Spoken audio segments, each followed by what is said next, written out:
Colin, you say that you tried to write stories that you don't think anyone else would write about, and he's right, guys. I think my favorite chapter, it probably has to do with my junior high sense of humor. It's the chapter on how many times he's pooped his pants as an adult.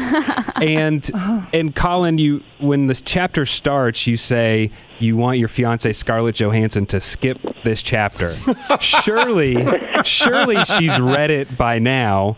What does she think about it, and is she second-guessing marrying you? Or confess to her own poopy pants incidents. It could be open a door. Everybody's pooped their pants, Colin.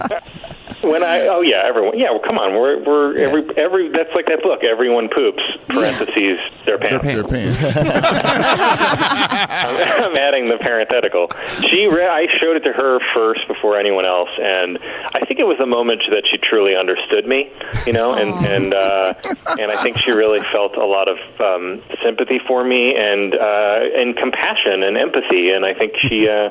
I think it truly might be her favorite chapter. It made y'all closer, huh? Yeah, Colin. Exactly. Yes, we grew through the pain. We're talking with Colin Jost, who's got a very punchable face, a memoir out. And New York Times bestseller, by the way. New York Times bestseller. One of my favorite things that you and Michael Che do is write the jokes for each other, and you guys don't know what it is until you guys are doing the show live.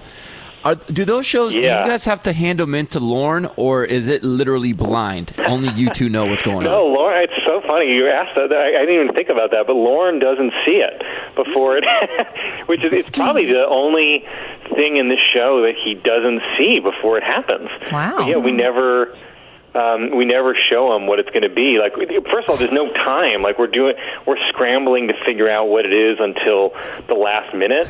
So, I think you have the most autonomy in a way when you're doing Weekend Update because there's no table read like the other sketches.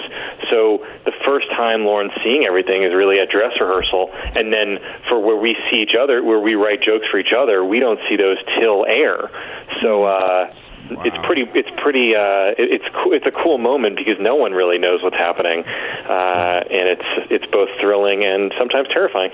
That's a lot of trust. I mean, that's Colin, I'm such a big fan of the Weekend Update and of you and of SNL that on our show every Wednesday I do the midweek update. She does. She really does. It's just like a parody. And something I've always wondered is when something happens like in the news or on TV or in real time, do you like stop and write a joke right then and there, or do you just kind of like wait to one day write all of your jokes? I think about it every single time I'm writing mine, and I just am dying to know. Yeah, usually what I'll do is if I see something from watching the news or whatever and I think of an angle or I think of a joke, I'll write it down immediately and I'll send it to Che or I'll send it to some of the writers for update and say like, hey, I just want to get this on record. I think there's something maybe here, maybe this is not, we can keep getting it better, but here's the idea, a vague idea or one joke or whatever. But I always like getting it down because the way my brain works is I'll forget things in an hour,